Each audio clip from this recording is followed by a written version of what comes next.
The letter arrived on a Tuesday, folded twice and stained with the red dust of 300 miles of hard writing, and Eliza Redmond held it in her hands for a long time before she let herself understand what it meant. Her father was dead. Thomas Redmond had passed in the early hours of a cold October morning in 1882, in a rented room above a saloon in Tucson, Arizona Territory, with nothing to his name but a worn saddle, a flask that still smelled of whiskey, and a list of names written in his cramped, slanting handwriting. Eliza had found the list tucked inside his boot, which she thought was very much like him, hiding the important things in the places people were least likely to look.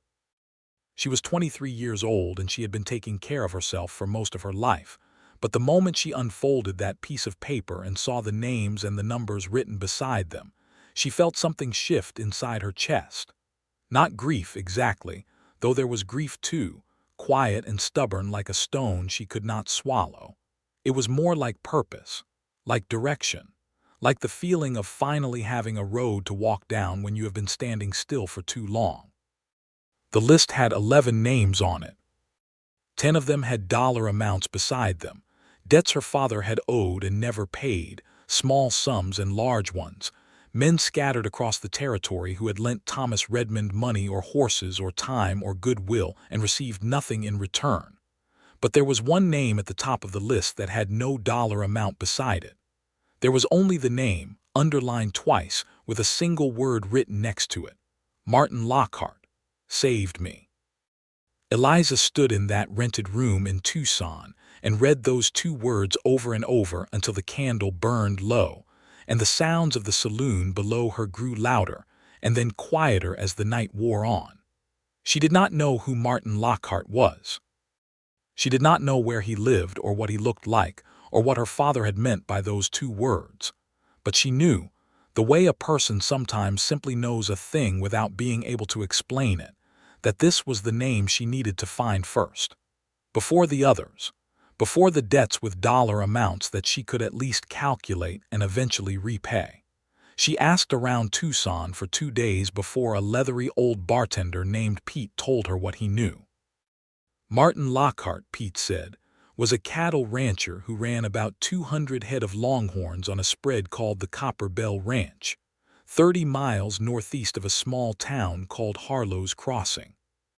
He had come out from Kansas maybe 5 or 6 years back, bought the land cheap because nobody else wanted it, and turned it into something respectable through what Pete described as a combination of sheer stubbornness and ungodly amounts of hard work. Lockhart was, Pete said, not the kind of man who caused trouble, but also not the kind of man you wanted to cause trouble for. He was fair, Pete said, and fair men in this territory were worth more than silver. Eliza thanked the bartender, went back to the room she had rented for herself at a proper boarding house 3 streets away from the saloon where her father had died, and packed her single leather bag with everything she owned, which was not very much but was entirely hers. She had her mother's silver brooch, a change of clothes, $52 in paper money that she had saved from 3 years of working as a seamstress and laundress in Tucson, her father's list, and the small but reliable revolver that her mother had pressed into her hands when Eliza was 16, and told her that a woman alone in this world needed 2 things above all others, good sense and a means of defending it.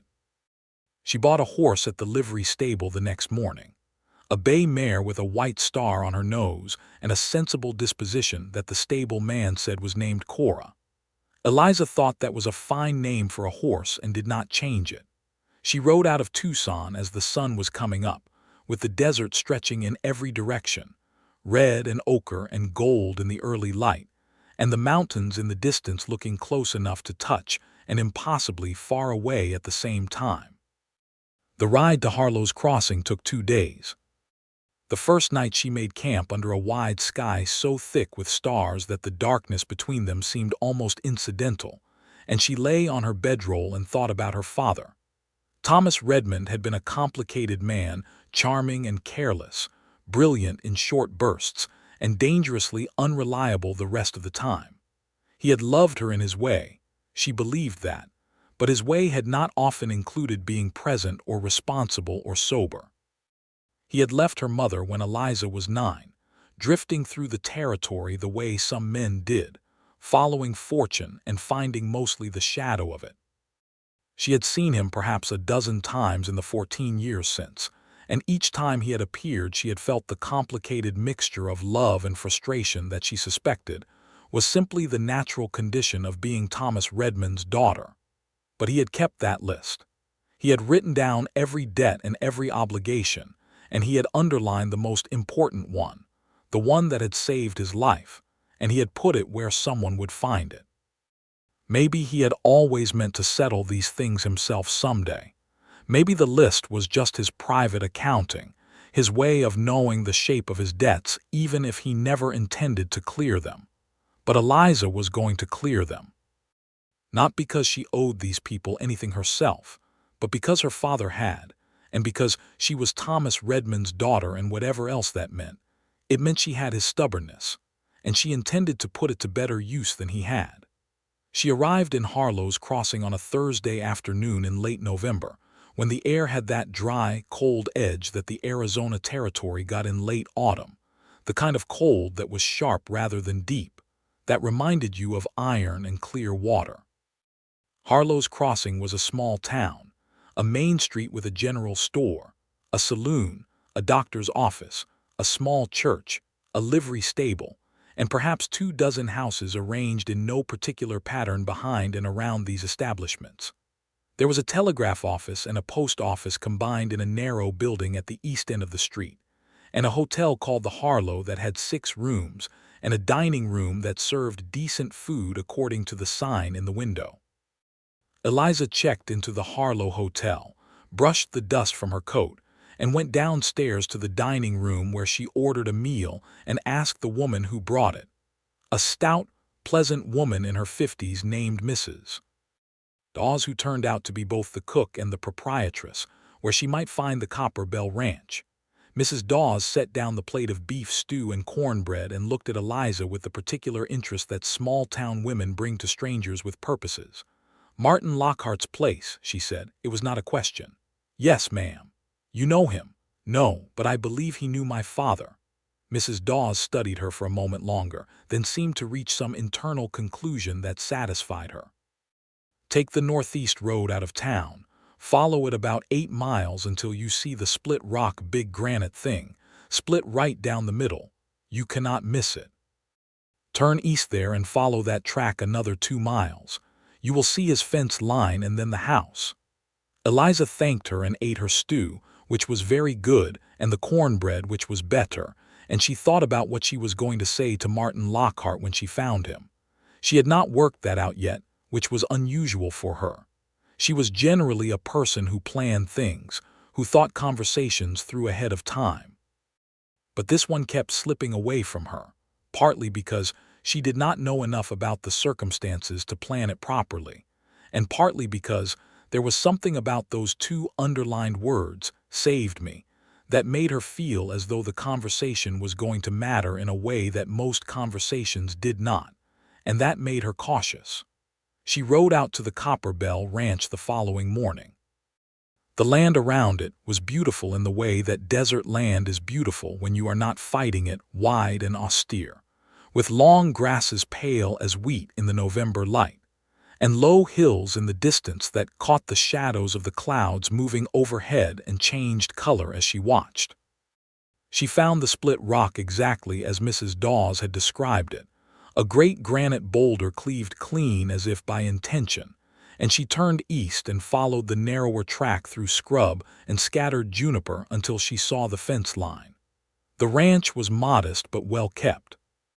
The main house was a single-story adobe and timber structure with a covered porch running along its front, painted white though the paint had weathered to cream in places, and there were 2 outbuildings and a barn that was larger than the house and in notably better repair, which told her something about the man who lived there. There was a corral with 4 horses in it, 3 working quarter horses, and a big roan gelding that moved with a particular quality that suggested he was not purely practical. and a garden plot along the south side of the house that was bare and brown now in late autumn, but showed signs of having been tended with care during the growing season. Eliza rode up to the gate and stopped, and a dog came around the corner of the barn, a large, yellow, amiable-looking creature of uncertain heritage, and regarded her with interest but without alarm. She took that as a good sign. Suspicious dogs generally belonged to suspicious people, and the reverse also tended to be true. She dismounted, tied Cora to the hitching post by the gate, and walked toward the house. She had reached the porch steps when the front door opened, and a man came out and stopped when he saw her. Martin Lockhart was 31 years old, though she did not know that yet. He was tall, not excessively so, but with the kind of height that came with good posture and broad shoulders, the kind that suggested he was accustomed to carrying things. He had dark hair that was in need of a cut, and a jaw that needed a shave, and brown eyes that were the particular color of good wood just before you oiled it.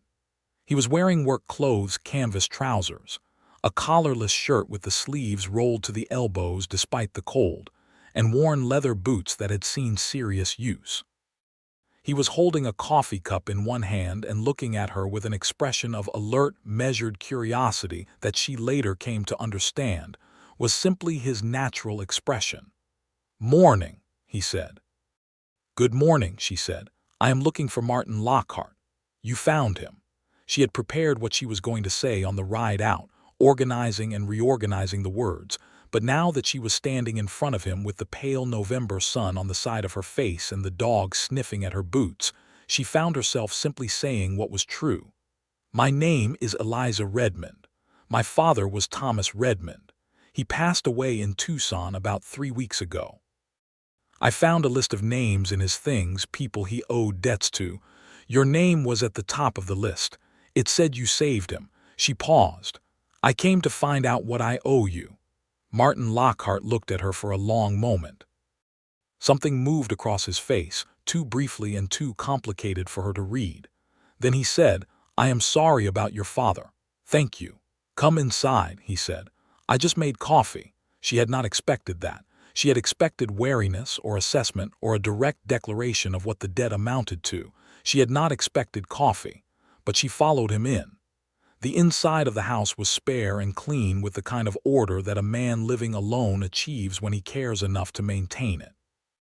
There was a main room with a stone fireplace that held a good fire, a table with 2 chairs, a bookshelf with perhaps 40 books on it which surprised her, and a kitchen area with an iron stove and pots hanging from a rail above it. It smelled of coffee and wood smoke, and the faint, clean smell of hay that comes off a man who works with animals. He poured her a cup of coffee and set it on the table and sat down across from her, and she sat and wrapped her hands around the mug because it was cold outside and she was glad of the warmth. "Tell me about your father," he said. "What kind of man was he?" She looked at him. "Most people, when someone comes to pay a debt, want to know about the debt first." "Most people," he agreed in a tone that was not unkind. She considered that for a moment and then said, "He was charming. He was unreliable. He was better at starting things than finishing them. He told good stories and he laughed easily and he could make you feel, when he was paying attention to you, like you were the only person in any room." She paused. "And he drank too much and he left when things got hard, and he never once in my memory did the responsible thing if there was an irresponsible alternative available to him." Martin Lockhart nodded slowly as if she had confirmed something he had already suspected. "He ever talk about me, about what happened?" "He never talked about you at all. I only knew your name because it was on the list." He was quiet for a moment, looking down at his coffee. Then he said, 6 years ago, before I came out here, I was working cattle drives through Kansas. Long season that year, late getting back. I stopped at a settlement on the Cimarron little place, not even on the maps. There had been a dispute there. The kind of disputes that happened along the Cimarron in those years, cattlemen and settlers, water rights and fence lines and old grievances. He stopped and she could see him measuring what to say and what to leave out. "There were 3 men there when I arrived who intended to make trouble for another man. They had him cornered behind a building, and the situation was going in a direction that had only one ending. "My father," she said. "Your father," he confirmed. "He was not involved in the original dispute. He was just passing through, same as me. But he had intervened on behalf of one of the settlers, a woman whose husband had been hurt and had gotten himself into a position he could not get out of alone. He intervened for someone else," she said, and could not quite keep the surprise out of her voice. Martin glanced at her, and there was something in his expression that was not quite a smile but was related to one. "I think it surprised him too," he said. "He was not entirely sober at the time, which may have contributed to his level of civic involvement." She laughed, a short and genuine sound, and pressed her hand over her mouth afterward as if surprised by it. "I helped him," Martin said simply. "The 3 men left. No one was seriously hurt. I shared a meal with your father that evening, and he told me about you, said he had a daughter in Tucson who was smarter than he deserved. He met her eyes. I thought that was probably true, just from the way he said it."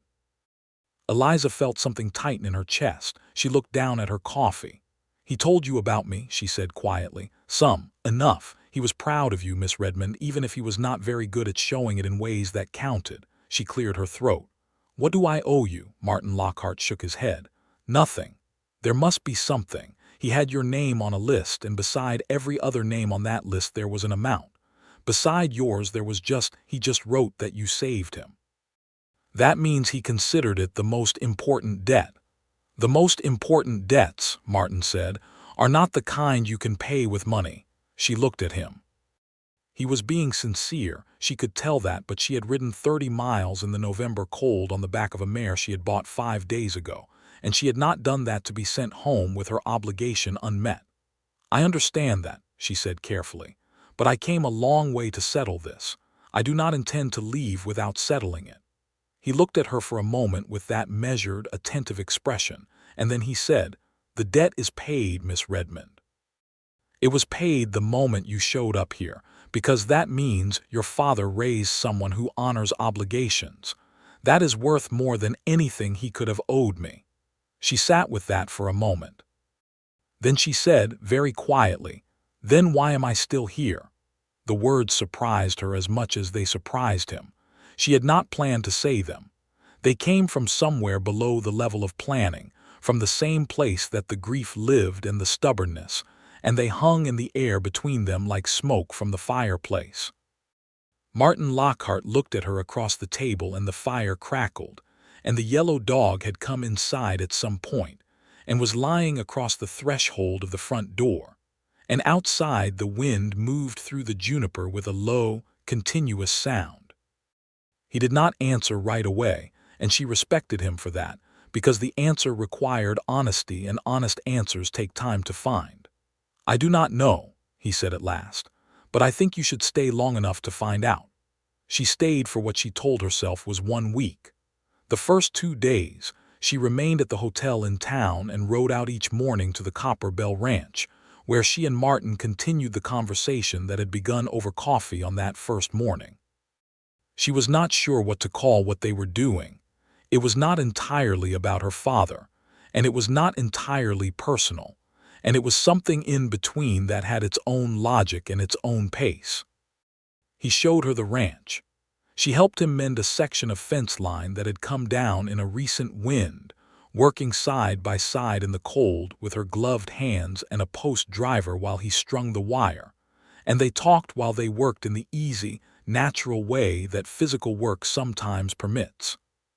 She told him about her years in Tucson, the seamstress work, and the laundry, the small apartment she rented from a widow woman named Mrs. Castellano, the life she had built that was hers and solid, and not much like the life she had imagined when she was young, but was good in its own plain way.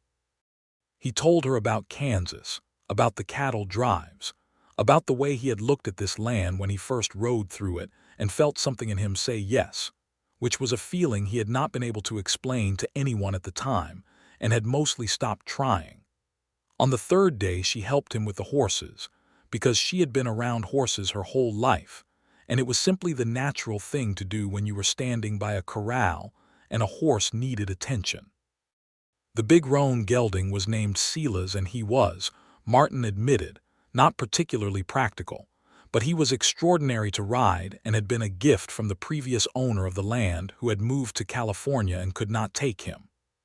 Eliza watched Martin work with Silas, patient, quiet, wholly focused, and felt something she recognized as admiration, clean and uncomplicated.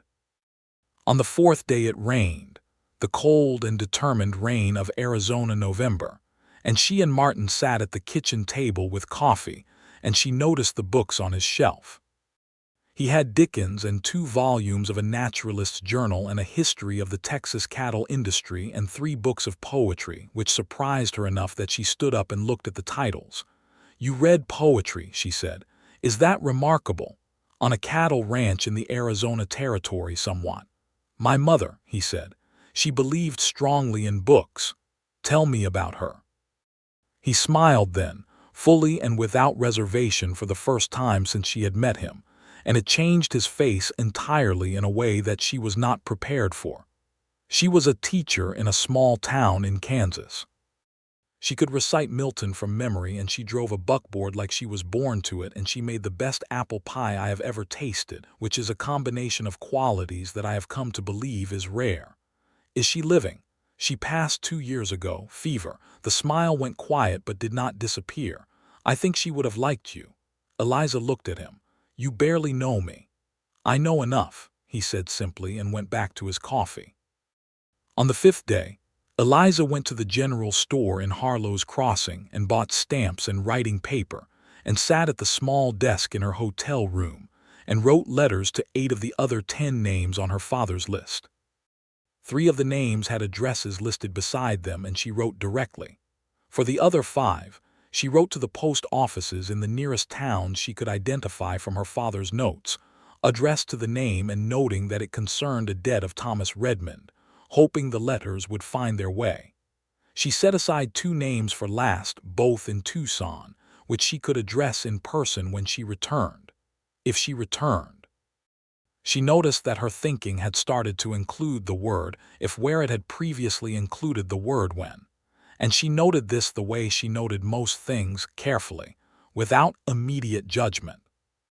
On the 6th day, Martin rode into town in the late afternoon to pick up supplies from the general store, and Eliza was coming out of the hotel when she saw him, and he raised a hand and she walked over, and they stood in the street in the fading afternoon light, and talked about nothing in particular for 20 minutes in a way that was one of the most pleasant 20 minutes she could recently remember.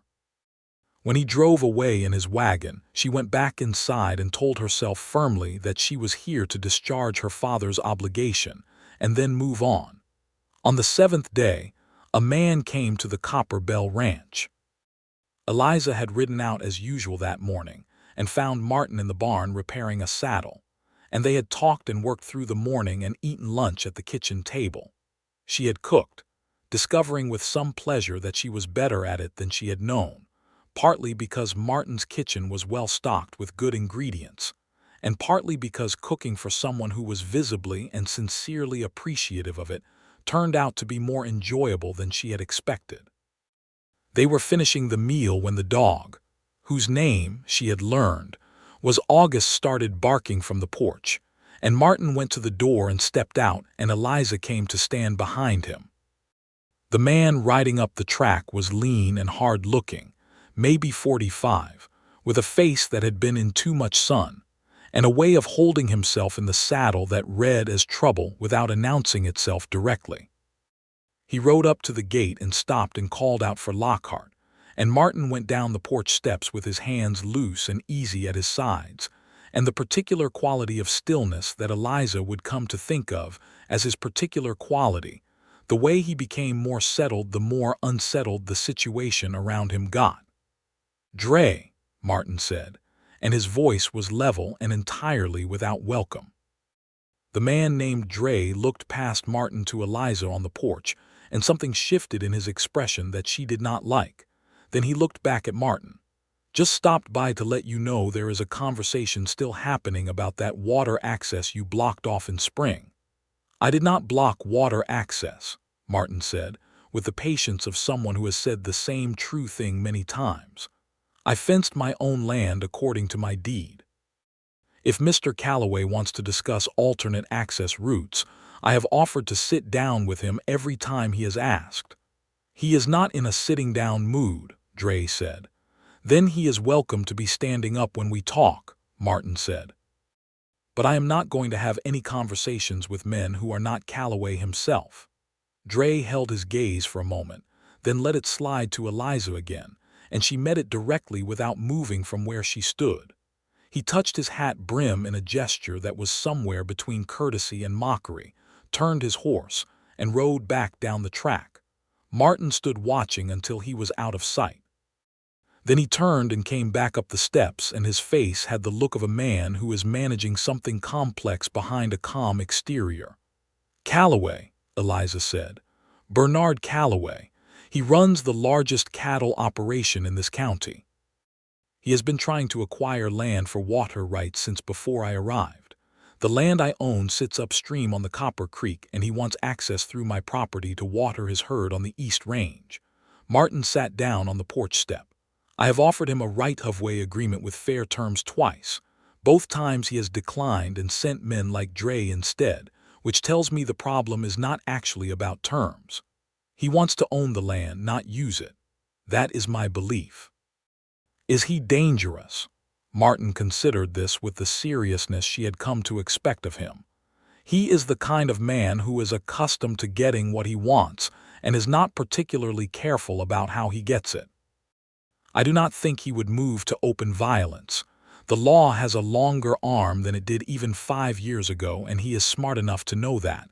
But there are other ways to make a man's situation difficult." She looked at him. "You are not worried." "I am appropriately concerned," he said carefully. "There is a difference."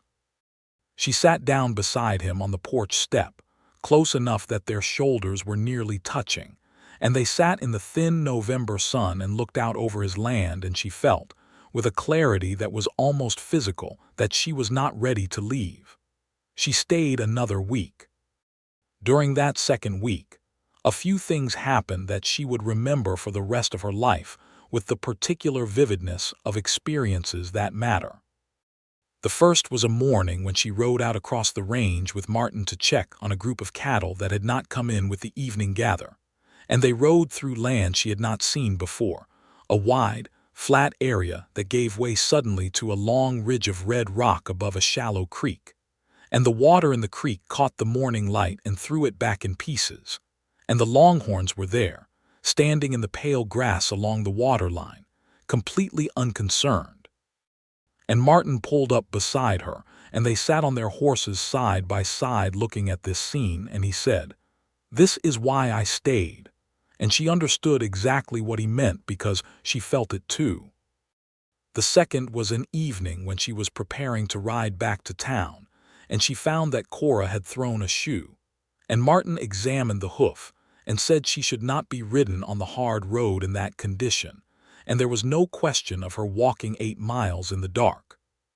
He brought out a clean blanket and made up the spare room in the house with quiet, efficient courtesy, and she slept there and lay in the dark listening to the sound of the wind and the far-off sound of cattle and the closer, domestic sound of the house settling, and felt safe in a way that was so unfamiliar it took her a long time to identify it.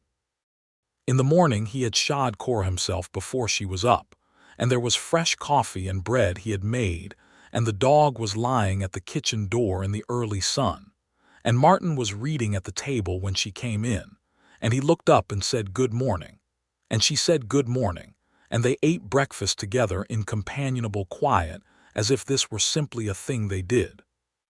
The third was when they were mending the fence again, a different section this time, the north line, and she slipped on the frozen ground and he caught her, one hand on her arm and one at her waist, and steadied her, and then stood very still for just a moment longer than was strictly necessary for balance, and she was very aware of his hands and he was very aware of her, and then they both stepped back and went back to the fence work, and neither of them said anything.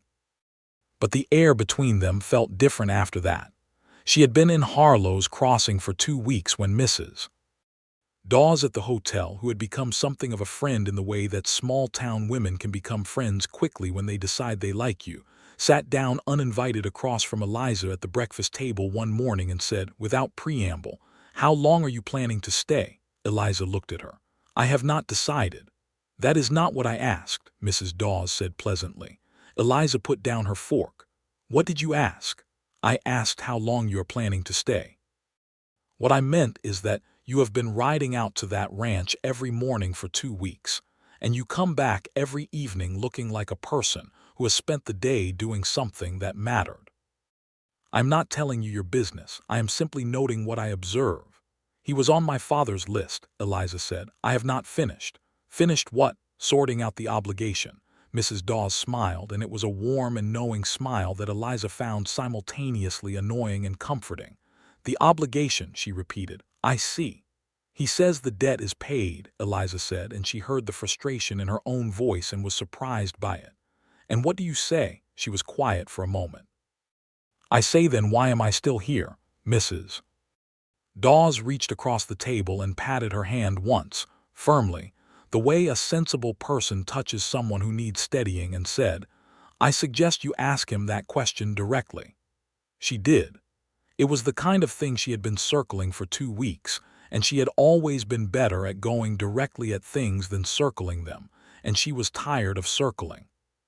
She rode out to the Copper Bell Ranch that afternoon and found Martin stacking wood by the side of the house, and she dismounted and walked over, and he set down the log he was holding and brushed his hands on his trousers and looked at her with that attentive, patient expression.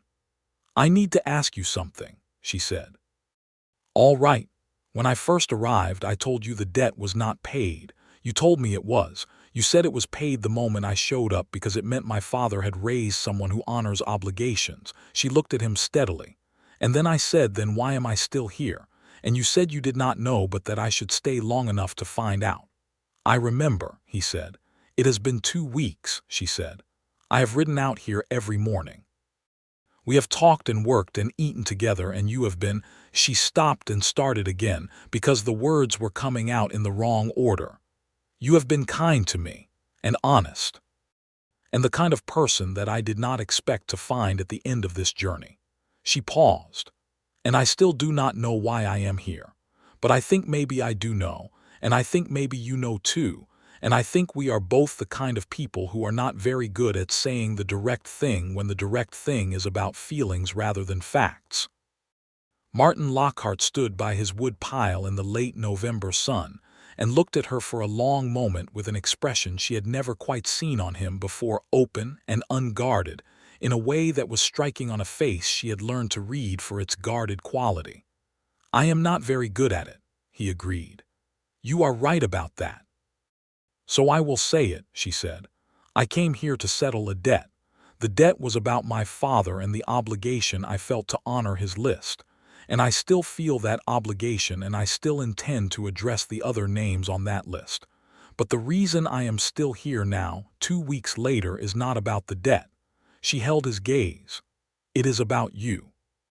He was quiet for a beat that felt very long, and then he said, "The reason I told you to stay long enough to find out," he said slowly, "was that I looked at you across my kitchen table on the first morning, and something in me recognized you. Not your face, I had never seen your face before. But something about the way you sat down and told me the truth about your father, the good and the bad of it, without asking for anything except what was right." He stopped. "I did not want you to leave," she breathed out slowly. "That is a direct thing. You asked for direct." "I did," she said. "I appreciate it." They stood looking at each other in the winter afternoon, and the wood pile was between them, and the wind was cold, and the light was going amber and long the way it does in late afternoon in November in the desert, and he said, "Would you consider staying? Not just to sort things out. Here, at the Copper Bell." She considered this for approximately 3 seconds, which was about how long it took her to acknowledge to herself that she had already considered it, had been considering it for at least a week, and had arrived at an answer. "I would consider it," she said, "but I need to finish the list first." He nodded. "I would not have it any other way. and I need to go back to Tucson to give proper notice to Mrs. Castellano and collect my remaining things. Of course. And I am not the kind of woman who, I mean to say, she stopped, and felt the color in her cheeks, which was unfamiliar and annoying. I am not suggesting anything improper. Martin Lockhart looked at her with that expression that was not quite a smile but was very nearly one. "Miss Redmond," he said, "I intend to court you properly if you will allow it, with all the time that requires, because that is the kind of thing that should be done right." She looked at him, and this time she let herself smile back fully, and she said, "That is the most sensible thing anyone has said to me in recent memory. And I have said some fairly sensible things myself, so that is saying something." He laughed then, a genuine laugh, warm and sudden, and she thought that she would not mind hearing that laugh for a very long time. She stayed 3 more days at the Copper Bell Ranch before she returned to Tucson to settle her affairs there.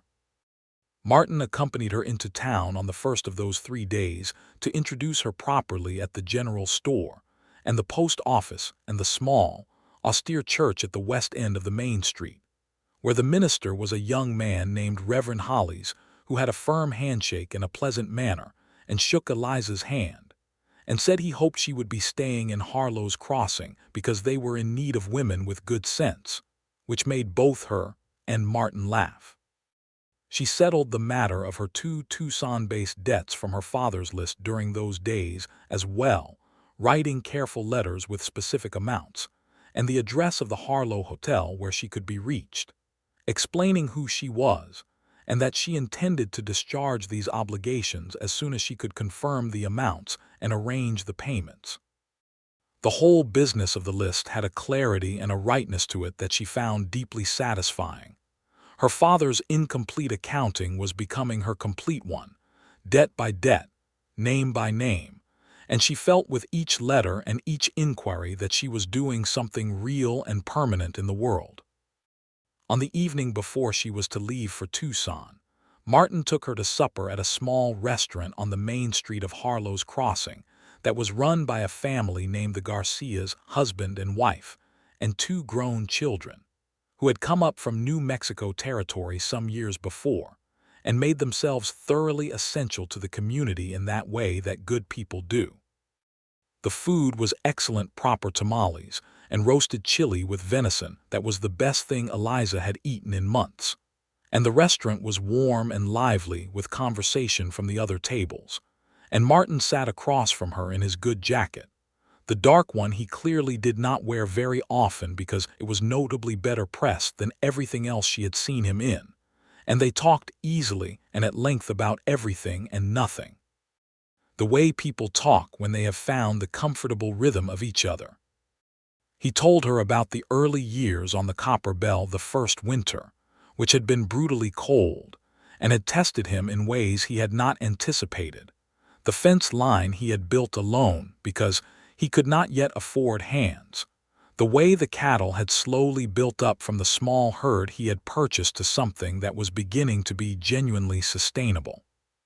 She told him about arriving in Tucson at 17 with $11 and a letter of introduction from her mother to a distant cousin who had turned out to be less helpful than promised, and how she had found Mrs. Castellano's boarding house and the work and built her life, stitch by stitch, literally and figuratively. "Your mother," he said, "you have not spoken of her much." "She died when I was 20, Eliza said.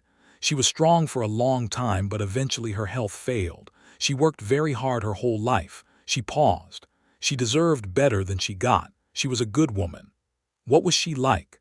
Eliza thought about this with the care it deserved.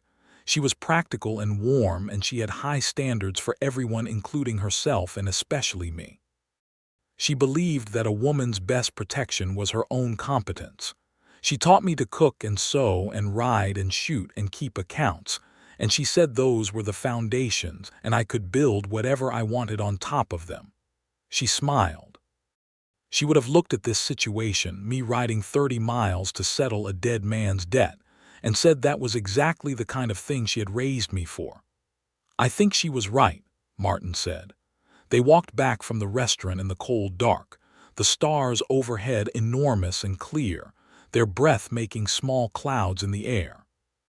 She was wearing her good coat, the dark blue wool one that she kept for occasions, and she had her gloves on, and they walked side by side on the wooden sidewalk, and he offered his arm without making a fuss of it, and she took it without making a fuss of it, and they walked that way, her hand on his arm, back to the hotel. At the door of the hotel he stopped and faced her and he said, "I will be glad when you come back." "I will be back in 2 weeks," she said. "3 at the most if the roads are bad." "I know," he said. "I will still be glad."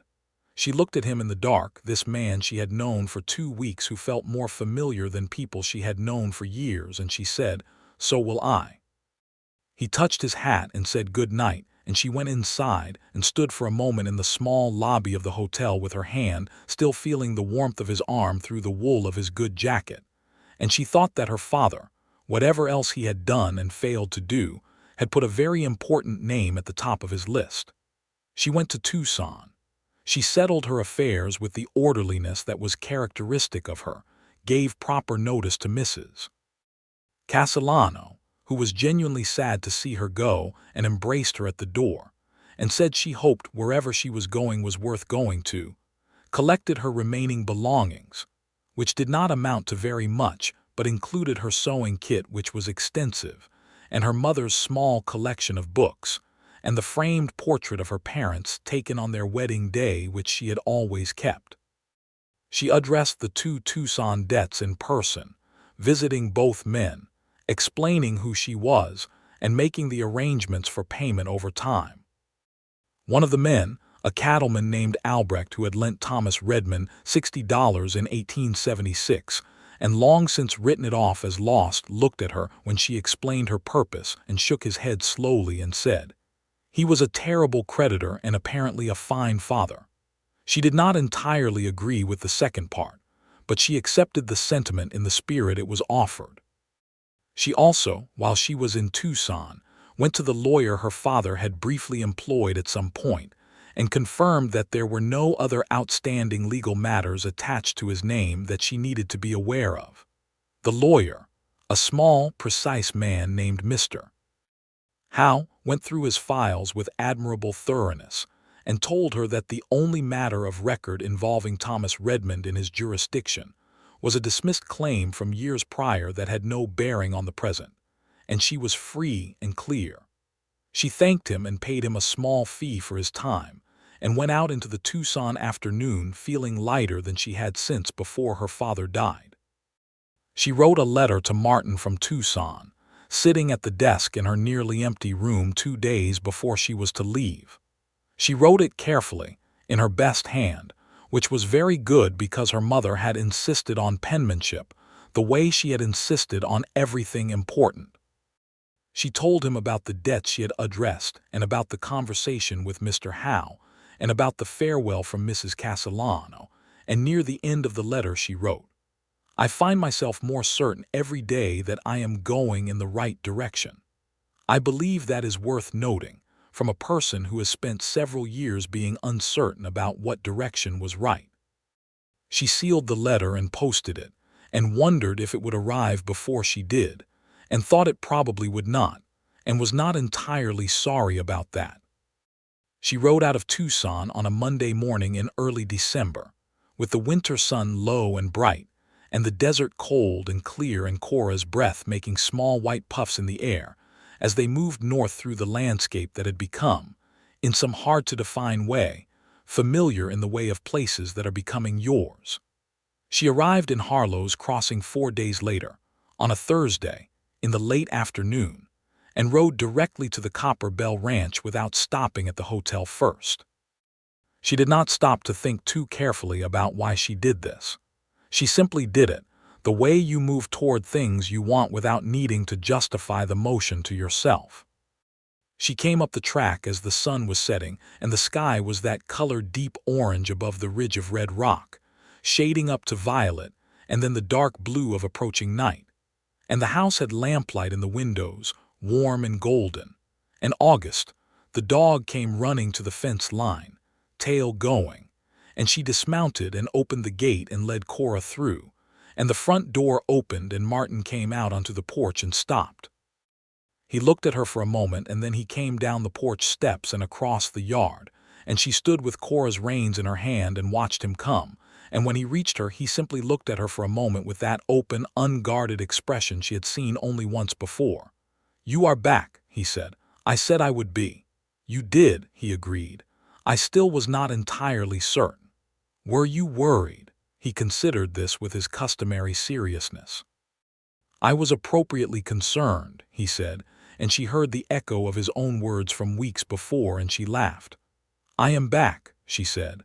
"I am done with Tucson. Everything on the list is addressed or in the process of being addressed." "I am," she paused, and looked at him across the short distance between them in the fading orange light. "I am here, Martin." He reached out and took the reins from her hand, because Cora needed to be stabled, and that was the practical thing. But before he turned to lead the mare to the barn, he looked at her and said, quietly and directly, "I am very glad you are." The winter at the Copper Bell Ranch was the most unusual and the most beautiful period of Eliza's life up to that point. She did not move onto the ranch immediately. There was the matter of propriety and the matter of her own sense of independence, which she was not willing to sacrifice for convenience. But she stayed at the Harlow Hotel and came out to the ranch most days, and Martin rode into town most evenings, and they spent their time in the way that two people who are genuinely discovering each other spend time, which is to say in conversation and work and the small, telling moments that build the architecture of a relationship. She helped him with the books for the ranch, which were adequate but not well organized, and he was surprised to discover how quickly she could work through a column of figures and how clearly she could identify where the accounting could be made to work better. He had been running the ranch on the kind of instinctive financial management that many cattlemen used, knowing roughly what things cost and what the cattle sold for, and trusting the difference to be positive. But she brought a genuine rigor to it, and within a week had organized his records into a system that let him see exactly where he was and where he could improve. "You should have been a banker," he said, watching her work at his kitchen table one afternoon. "I was a seamstress and laundress who kept very careful track of what she was owed," she said without looking up. The skill set transfers. He learned that she was funny in a quiet, dry way that occasionally surprised him into laughter when he was not expecting it. She learned that he had opinions about poetry that were more interesting than she had expected, and that he would argue them with a mild and gentlemanly persistence that she found genuinely enjoyable to engage with. He learned that she had a temper that was slow to rise and very controlled when it did, but that when it rose it was precise rather than explosive. She did not rage, she stated, but she stated in terms that left no ambiguity about her position, which he found deeply admirable and only occasionally uncomfortable. She learned that he had a talent for mechanical things, for understanding how physical objects worked and how they failed and how to fix them, and that this applied as much to fence posts and well pumps as it did to people, because he had a similar patient attention for human situations that was rare. The matter of Bernard Calloway came up again in December. Martin received a formal letter from Calloway's lawyer making an offer to purchase a parcel of the Copper Bell's eastern land, the parcel that controlled access to Copper Creek. The offer was low, deliberately so, the kind of offer that is designed not to be accepted but to start a negotiation that ends in the seller's position being eroded. Martin read it and then handed it across the kitchen table to Eliza without comment. She read it carefully. "He knows this offer is unacceptable," she said. "Yes. He wants you to counter, and then he will counter your counter, and eventually you will be negotiating about whether to sell rather than whether to accept an insultingly low offer." "That is my reading," he said. "Do not respond through his lawyer," she said. "Respond directly to Calloway in writing by name. Decline the offer without counter. Say that you are not considering a sale of any portion of the property, but that the right-of-way offer you made previously remains open at the same terms if he wishes to reconsider it." She looked up. Take the negotiation out of the lawyer's hands. Force him to deal with you person to person, which he clearly does not want to do. Martin looked at her steadily. I have been managing this situation for 2 years, he said, in a tone that was not defensive but was clarifying. I know, she said. And you have been managing it correctly, fairly, and patiently. I am only suggesting that this particular letter requires a particular kind of response. He was quiet for a moment, and then he said, You are right. Will you help me draft it? She drafted the letter that afternoon, and he reviewed it and signed it and sent it the following day. And Calloway's response, when it came 3 weeks later, was cooler and shorter but notably more direct. And the right-of-way negotiation, which had been stalled for 2 years, began in earnest. On a cold, clear Sunday in mid-December, Martin took her to church. This was not an unusual thing in Harlow's Crossing. Attending services was a community matter as much as a religious one, and Eliza had attended twice already in her weeks in town. But this particular Sunday, Martin collected her from the hotel in his wagon, and they rode together to the church in the winter morning.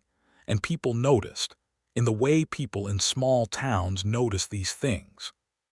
Mrs. Dawes caught Eliza's eye across the church, and raised a single eyebrow in a manner that managed to convey complete comprehension and significant satisfaction simultaneously. Reverend Hollis, giving his sermon about the virtue of perseverance, looked at the two of them sitting together in the third row and allowed himself a small, brief smile that had nothing to do with perseverance. Afterward, in the churchyard, people spoke to them together as if they were already a unit, and neither of them corrected this assumption, which was itself a kind of statement. On Christmas Day, Eliza was invited to dinner at the Copper Bell Ranch. Martin had invited the Garcias from the restaurant and an older ranching couple named the Petersons who had been his nearest neighbors for years, and he had clearly spent considerable time preparing. The house was warm, and the table was laid properly, and he had cooked a roast that was better than she would have expected from a man who claimed to be an indifferent cook, which she suspected was another instance of his habit of modest self-assessment. After dinner, when the Garcias and the Petersons had gone home and the lamplight was low and the fire was high and August was asleep in his usual place at the threshold, Martin brought out a small package wrapped in brown paper and set it on the table in front of her with a particular care that made it clear he had thought about this. She opened it.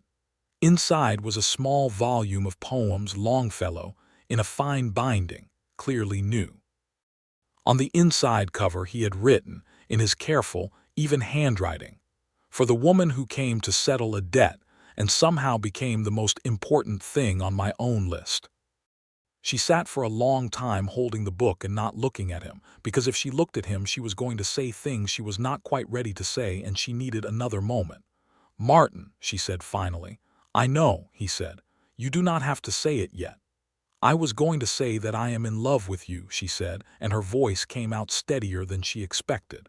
"And I did not plan to say it tonight, but there it is." He was quiet for a moment, and then he got up from his chair and came around the table and stood beside her, and she stood up, and they were very close in the lamplight and the firelight. And he said, "I have been in love with you since approximately the 3rd day after you arrived, when you helped me with the fence line and slipped on the frozen ground and then recovered your footing with a dignity that was remarkable under the circumstances. And I looked at you and thought, this is someone I could build something with." She looked up at him. "That is a very specific moment. I am a specific person," he said.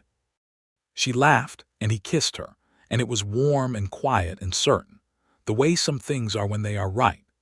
The new year of 1883 came to Harlow's Crossing with a light snowfall that was unusual for the desert but not unheard of, and Eliza stood on the hotel porch in the early morning of January 1st and watched the snow fall in thin, slow veils and felt that this year was going to be different from every year before it, in all the ways that mattered. Martin had asked her to marry him on the 28th of December, sitting on the porch of the Copper Bell Ranch in the cold with coffee cups warming their hands, and she had said yes with the absolute confidence she felt about very few things, and it had been the best and simplest word she had said in a long time.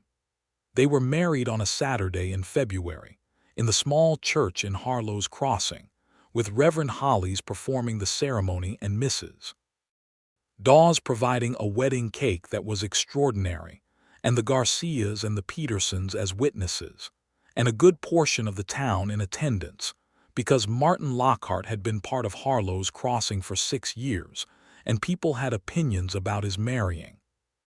The church was cold and smelled of wood smoke and the faint, clean smell of pine boughs that someone had put in the windows, and Eliza wore her best dress, which was the blue one she had finished just that week on the sewing machine that Martin had brought into town from the general store and set up in the spare room at the Copper Bell Ranch in anticipation of her moving in.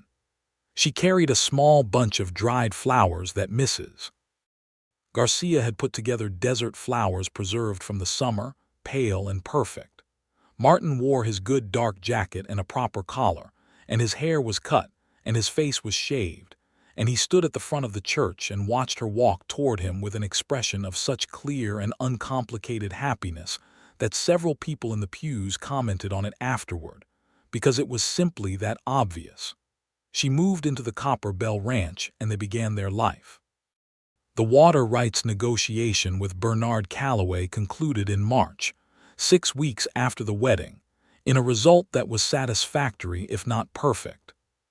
Calloway agreed to the right-of-way terms that Martin had offered originally, a defined corridor along the south edge of the Copper Bell property, with specific conditions about stock numbers and timing that protected Martin's access to the creek for his own herd. It was not everything Calloway had wanted, but it was reasonable, and both men signed the agreement in the presence of a lawyer, and there was, after that, a détente that both sides understood to be stable as long as neither side gave the other cause to revisit it. Eliza had continued to work through her father's list during the months of their courtship and in the early months of their marriage. By April of 1883, 8 of the 11 debts had been addressed, 4 fully paid, 4 with payment arrangements in place that she was honoring. The 2 Tucson debts were fully settled. One of the remaining 3 was proving difficult to trace, the man having moved without leaving a clear trail, and she had engaged the assistance of a postal agent in tracking him. The 11th and final debt on the list was to a man in New Mexico Territory who had written back to her original letter promptly and kindly, saying that the amount owed was small, and that he had always had a fondness for Thomas Redmond despite his flaws, and that if Eliza would be willing to consider the debt settled in exchange for a single letter telling him how her father had ended up, he would consider himself amply compensated. She had written him that letter with great care, and received back a response so warm and generous that she kept it in the drawer of her writing desk, and occasionally read it when she wanted to be reminded that her father, whatever else he was, had been genuinely loved by people. The spring of 1883 was beautiful on the Copper Bell Ranch. The winter rains had been good, and the land came up green and gold in April, the grasses thick and the wildflowers coming out along the creek bank, and in the flat areas where the water stayed, and the cattle moved through it looking fat and contented, and she and Martin rode out together in the long spring evenings when the work was done, moving through the land that was now hers as much as his, and she understood what he had meant about recognizing it. She had taken on the bookkeeping for the ranch in full now, not just as assistance but as genuine partnership, and had introduced a system of records that let them track the health and weight of the cattle through the seasons and better predict the economics of each year's drive. She had also, quietly and without making much of it, established herself as someone in Harlow's Crossing who could do reliable accounts work, and 3 of the local businesses had asked her to keep their books, which she did efficiently and for fair payment. Martin had said nothing about this except that he was not surprised, which she considered the highest possible form of support. She thought of her father sometimes, in the evenings when she sat on the porch of the Copper Bell Ranch, and the light went long and amber over the land. She thought about his list, and about the fact that he had put Martin Lockhart's name at the top of it, underlined twice, and she thought that perhaps Thomas Redmond had always known, in some part of himself, what the most important things were. He had simply not been able to get himself organized in the direction of them. She had done it for him, and in doing it she had found her own direction, and she thought that was as close to being the right outcome as anything she could have arranged deliberately. The summer brought heat and work, and the long days that cattle country requires in the growing season. Martin hired 2 hands for the summer, a quiet, reliable young man named Torres who had grown up on a ranch in New Mexico and knew cattle thoroughly, and an older man named Garrett who had spent 20 years on various trail drives and was settling, he said, for the last time, and who turned out to be invaluable in the way that truly experienced people are, because his knowledge was wide and specific and he shared it without being asked. Eliza organized the household with the same clear efficiency she brought to the books, and August the dog appointed himself her personal assistant in this enterprise, following her from room to room with devoted attention. She expanded the kitchen garden, which had been producing moderately, into something more ambitious vegetables and herbs, and along the south wall where the sun was warmest, a row of climbing roses that the previous owner had planted and that had survived in a neglected state for years. She pruned them properly in early spring, and by June they were putting out strong new growth, and by August, improbably, 3 of them were blooming in deep pink and cream. Martin came around the corner of the house one afternoon in August and found her standing by the roses, dirty from garden work, with a bloom in her hand, looking at it with the expression she had a kind of focused private pleasure, and he stopped and watched her for a moment before she heard him and turned around. "Look," she said, holding up the rose. He came over and looked at it and then at her. "I did not know those would still bloom," he said. "They were just neglected," she said. "They needed to be properly tended." He looked at her steadily, and she knew perfectly well that they were talking about more than the roses, and she held his gaze and let the knowledge be there, unspoken and complete. He kissed her, gently, on her temple, and went back to work. In October of 1883, exactly 1 year after Thomas Redmond had died in Tucson with his boots on and his list in them, Eliza sat at the kitchen table at the Copper Bell Ranch and crossed the last name off her father's list. The difficult-to-trace debt had finally been located. The man had moved to the Colorado Territory and remarried and had no memory, he wrote, of the specific transaction, but was willing to accept Eliza's accounting of it and receive the payment she offered. She sent it by money order. When she received the confirmation that it had arrived, she took the list out of her writing desk and sat with it, and then, with deliberate ceremony, she crossed the last name. Martin was in the kitchen with her. He had watched her do this without commenting because he understood what it was. When she set down the pen, he said, "All of them. All of them," she said. "Every name on the list. Every debt he owed. How does it feel?" She thought about this honestly. "It feels like something is finished that needed to be finished, and like something else is beginning." She looked at him across the table. "I am not my father's list. I was never just my father's list, but I needed to finish it to be sure of that." He reached across the table and took her hand. "You are the most thorough person I have ever known," he said, and the warmth in his voice made it the best compliment she had received in her life. She was, she discovered, expecting their first child. She told Martin on a November evening, sitting on the porch in the thin autumn sun, and his face did the thing it did when something mattered to him deeply, became very still and then very open, all the guardedness setting aside like something being gently put down. "Are you certain?" he said. "I am certain." He was quiet for a moment, and then he said, "I am," and stopped and started again. "I want you to know that whatever comes, you will not be doing it alone. Not any of it." She looked at him. "I know," she said, and she did. She had known for months, in the accumulation of all the small and large ways he had shown up, that she was not doing anything alone anymore, and the knowledge had settled into her in a way that was quiet and solid and entirely reliable. "Are you afraid?" he asked. "A little," she admitted. "Are you?" "Significantly," he said, but also happier than I have ever been, which is a very strange combination. I think that is probably how it is supposed to feel, she said. He brought her hand to his lips and kissed it, and they sat on the porch in the November sun as the light went long over the land, and the cattle moved in the distance, and August lay between their chairs, and the roses along the south wall were bare now, dormant for winter, but the canes were strong and healthy, and they would come back in spring. The winter of 1883 into 1884 was a good one.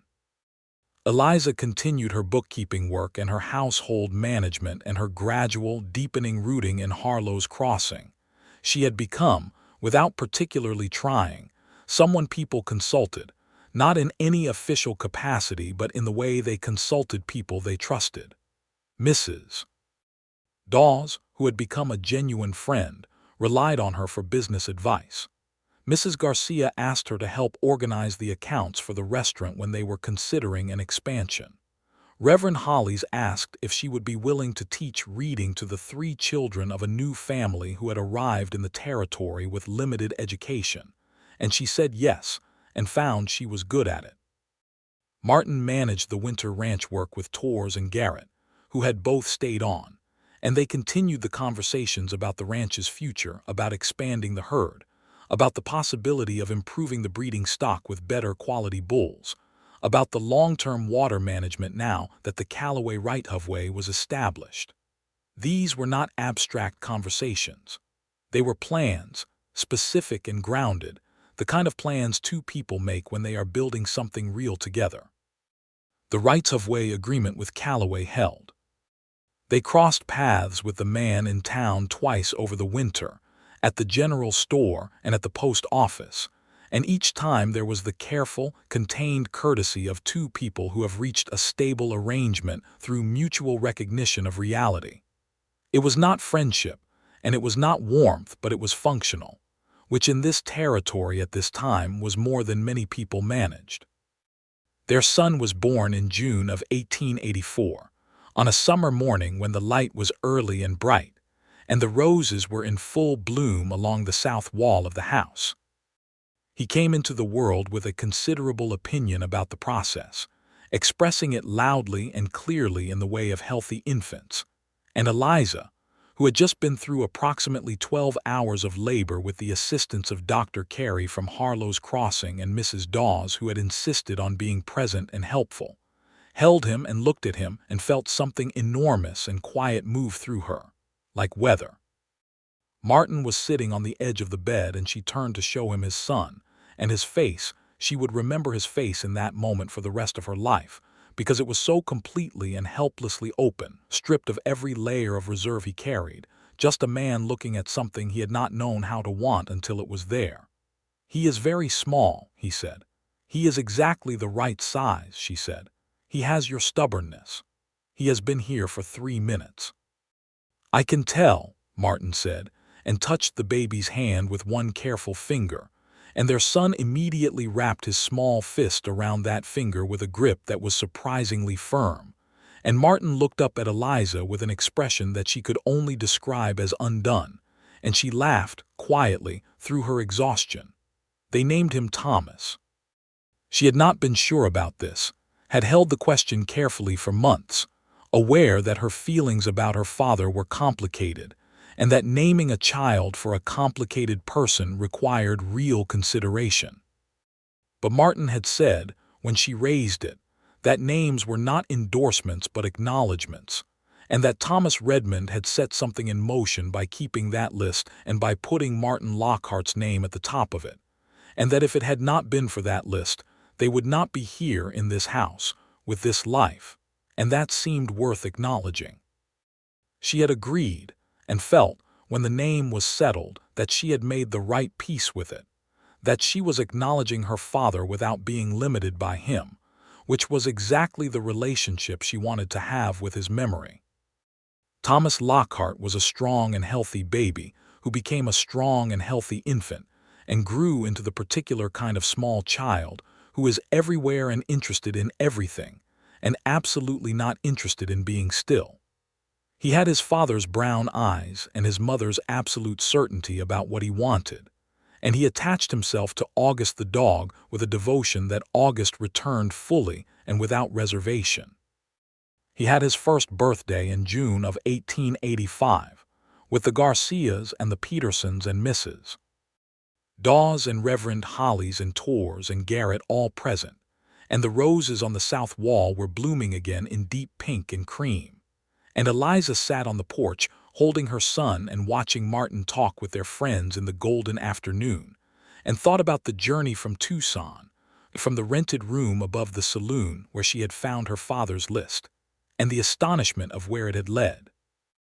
A letter arrived in the summer of 1885 from a woman in New Mexico Territory named Clara Whitfield, who had read the letter Eliza had written about Thomas Redmond to the man in New Mexico, and who turned out to be that man's daughter, and who wrote to say that her father had read the letter aloud to the family, and that Clara had been deeply moved by the story of what Eliza had done, and could they correspond. Eliza wrote back with pleasure, and a correspondence began that was warm and interesting, and that led, 3 years later, to Clara Whitfield passing through Harlow's Crossing on her way to California and stopping for 2 days, during which she and Eliza became the kind of friends who remain friends for life. By 1886, the Copper Bell Ranch was producing reliably and well. Martin had purchased the better breeding stock he had been considering, and the quality of the herd had improved measurably. Torres had become, in practice, a foreman, and managed the daily operations of the cattle work with a competence and loyalty that Martin valued enormously and compensated fairly. Garrett had retired to a small property on the edge of town and came by the ranch 2 or 3 times a week to help with specific projects, and Eliza had taken to making extra at dinner on those days and sending it home with him, which he received with a gruff dignity that she had learned to understand as sincere appreciation. The Callaway matter had an unexpected resolution that year. Bernard Callaway suffered a significant financial reversal due to a combination of drought and poor management of his debt load, the kind of reversal that happens to men who expand too fast on borrowed money, and was obliged to sell a portion of his holdings. Martin heard this through the general store network of information that served in place of formal news in small communities, and he went to see Callaway in person at his ranch, which surprised everyone including apparently Callaway himself. Martin told Eliza afterward that he had gone because he had no particular interest in Callaway's suffering, and he had wanted to make clear, person to person, that the right-of-way agreement remained in place and was not contingent on Callaway's financial position.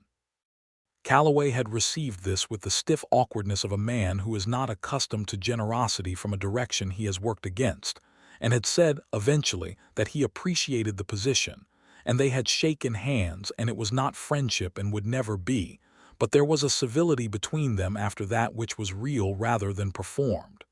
"You did not have to do that," Eliza said. "I know," he said, "but it was right."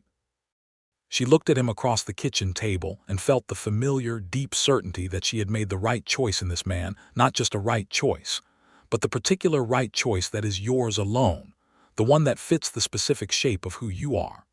In the spring of 1887, their daughter was born. They named her Margaret after Martin's mother, and she arrived in April when the desert was fully in flower and the air smelled of something alive and green and promising. Margaret was different from Thomas in temperament from the very first days, quieter, more observant, with an unsettling quality of focused attention that reminded Eliza, when she was honest with herself, of Martin. She was a beautiful baby and a serene infant, and by the time she was walking she was following her brother around the ranch with a dignity that was both entirely self-possessed and entirely 3 years old. Thomas, who was nearly 3 when his sister arrived, inspected her with the gravity of a professional assessor and declared her acceptable, which everyone present agreed was a strong endorsement. He remained, through his childhood, his sister's primary defender and occasional antagonist, in the way of siblings who are fundamentally allied. The 11th name on her father's list, the one she had resolved last, The man in New Mexico who had been so generous passed away in 1888, and his daughter Clara wrote to tell Eliza, and Eliza wrote back a letter of condolence that was genuine and warm, because by then she understood that her connection to these people was not simply a matter of an old list, but was its own thing, grown from it but no longer limited to it. Her father had known these people and had mattered to them and they to him, and she had inherited something of that from the list, which was another unexpected gift from Thomas Redmond, who had always been better at giving unexpected gifts than intended ones. Harlow's Crossing grew during those years, slowly and steadily, in the way of western towns that were finding their permanence. A school was built in 1887, and a new doctor arrived when Dr. Carey retired, and a second general store opened to serve the increasing population, and the church expanded with a new wing. Eliza was involved in the school from the beginning, serving on the founding committee with Mrs. Dawes and Reverend Hollies, and two other women who had been part of the community for years, and she taught there 2 mornings a week, while Martin's mother's housekeeping traditions held down the ranch with considerable efficiency. She had not planned to be a person who shaped a community. It was not something she had imagined for herself in Tucson, in the years of the seamstress work and the laundry and the small, self-contained life she had built there. But she had brought her father's list to Harlow's Crossing, and the list had brought her to Martin Lockhart, and Martin Lockhart was rooted here with the particular rootedness of a man who had chosen a place and poured himself into it, and she had chosen him with the same completeness with which he had chosen this land. And so here she was rooted too, in the red and ochre and gold of the Arizona territory. In a house with roses on the south wall, and a dog called August and 2 children who were growing up knowing exactly where they belonged. On a September evening in 1888, she and Martin sat on the porch of the Copper Bell Ranch as they often did in the evenings when the day's work was done, and the children were asleep inside, and the sky was doing its extraordinary things. Thomas was 4 and Margaret was 1.5, and the ranch was quiet and the stars were coming out, and the air had that first edge of autumn in it, clean and sharp. Martin was reading, as he often did in the evenings, and she was mending. There was always mending with a 4-year-old, and August was at their feet, and it was one of those evenings that was not remarkable in any particular way and was entirely everything. After a while, Martin set down his book and looked out over the land. "Do you ever think about Tucson?" he said. "Sometimes," she said. "Do you think about Kansas?" "Less and less," he said. "This is where I think about now." She set down the mending and looked at the sky, the stars gathering above the dark shape of the ridge, the way she had looked at a very similar sky 5 years ago on the first night of the ride from Tucson, when she had been alone with her father's list and her father's death and the overwhelming sense of purpose that had pushed her northward. "I think about the list sometimes," she said. "What about it?" "I think about the fact that I came here because of a dead man's debt, that the whole thing started with grief and obligation, with the most complicated kind of love, the love you have for someone who was not always what they should have been but was yours regardless." She paused, and it became this. She gestured, not at anything specific, just at the air, the land, the house, the life. "I think my father would be astonished. I think he would be very proud," Martin said. "He might also feel guilty," she said, and the wry note in her voice was fond rather than bitter. "Given that everything good that has happened to me came from his list of failures." "Maybe that is a kind of redemption," Martin said. "The failures pointing toward the thing that matters." She looked at him, this man she had found at the end of a road she had not chosen, and thought that she would not have chosen any different road if she had known where it was going to lead. "Maybe," she said. "Or maybe it is just that he knew what he owed and he kept the accounting, even when he could not clear it himself. And I cleared it for him." She paused, "and in clearing it I found everything." Martin reached over and took her hand without looking away from the sky, and they sat like that in the September evening, his hand warm over hers, August breathing at their feet, the stars fully out now, vast and indifferent and beautiful. "I love you," he said. It was not an unusual thing for him to say, but he said it each time as if he meant it newly, which she had come to understand was not performance but was simply how he was. "I love you," she said. "And I am very glad I stayed long enough to find out." He turned and looked at her then, and she could see in the lamplight from the window the particular quality of happiness on his face, the settled, certain kind that is different from joy because it does not need to announce itself. And she thought that her mother, who had believed above all things in building on solid foundations, would have approved of this man and this life, and this particular evening in every detail. Above the desert, the stars did what they always did, enormous and generous and entirely unconcerned with the small, important things happening below them, which was to say, the things that mattered most.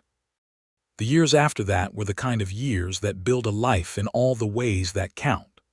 Thomas grew into a boy who was outdoors before breakfast and only came in when compelled, who could ride before he was 5, and was helping with actual ranch work by the time he was 8, a serious and competent child with his father's focus and his mother's tendency to argue a point until the argument was correct rather than merely over. Margaret grew into a child who read everything she could reach and asked questions that were frequently impossible to answer, and had a talent for drawing that appeared suddenly when she was 6, as talents sometimes do, fully formed and astonishing. Martin expanded the herd further in 1889 and 1890, cautiously and with the precision that Eliza's careful accounting made possible, and by 1891, the Copper Bell Ranch had 300 head of cattle and a reputation in the territory as a well-managed, fair-dealing operation whose word was its bond. Torres had a small house on the property now and had become, over the years, something between employee and family, the kind of slow adoption that happens when people work closely and well together for long enough. Eliza's bookkeeping practice continued to grow quietly through the early 1890s. She had by 1892 accounts for 7 businesses in Harlow's Crossing and 2 in the next town along the road. She did this work at the kitchen table of the Copper Bell Ranch, in the organized and efficient way she did everything, and the income it produced was her own in a way that mattered to her, not because Martin was not generous. He was entirely, consistently generous, but because the independence was something she had built for herself and she valued it as such. She wrote in a letter to Clara Whitfield in 1892, "I have been thinking about what my father's list was, and I have decided it was a record of love, imperfect, incomplete, avoidant love, the kind that knows what it owes without knowing how to give it, but love nonetheless.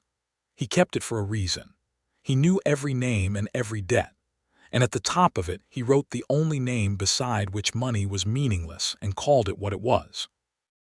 I have been trying in the years since to be the kind of person whose accounting is complete and current, to know what I owe and to who, and to not let the list grow past what I can manage. I think that is the lesson. Not that Thomas Redmond was a good man or a bad one, but that he knew how to count the things that mattered, even when he could not pay them. I can pay them. I do. Every day." In the spring of 1893, 10 years after she had ridden into Harlow's Crossing on a bay mare with a white star, Eliza stood in the garden of the Copper Bell Ranch and looked at the roses along the south wall and thought, as she often did when she stood here, about all of it. The roses were extraordinary that year.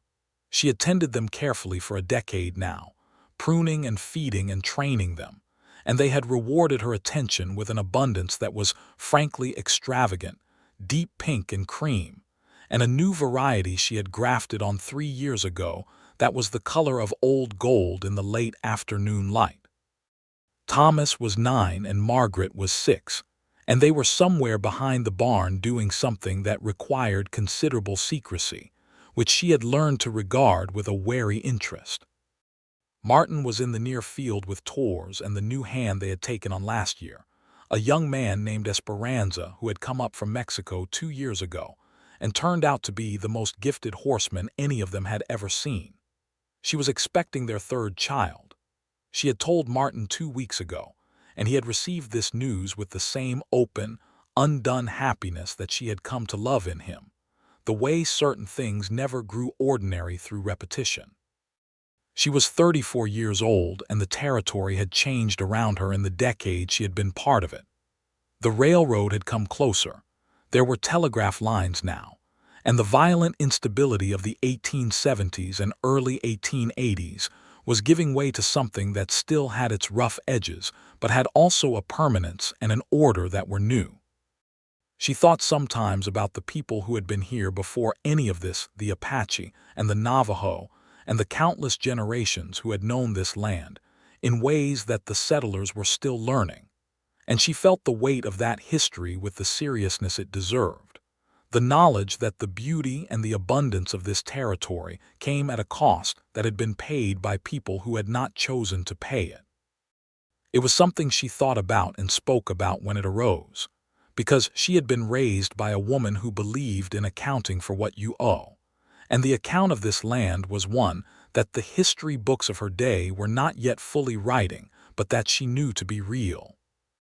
Martin came across the field toward her in the late afternoon, stopping to say something to Tors and then continuing, and she watched him come tall and brown-eyed and unhurried, with the walk of a man who knows this land by heart, and felt the same thing she had felt on the first morning when she looked across a kitchen table in this house, and saw someone she did not know yet but was going to know completely. "The south fence is holding," he said when he reached her. "Good," she said. "Tors says the first calf of the spring is a good one. Also good."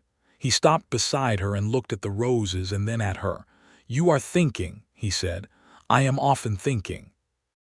"This is a particular kind of thinking," he said. "You have the look you had the day you crossed off the last name on the list." She looked at him. "I was thinking about the beginning," she said. "About riding into town on Cora and not knowing what I was going to find. About sitting in your kitchen the first morning with my father's list in my bag and not being sure what I was asking for or why I felt like I needed to be here. And I was thinking that the answer to why I was still here," she said, "is everything, everything since then."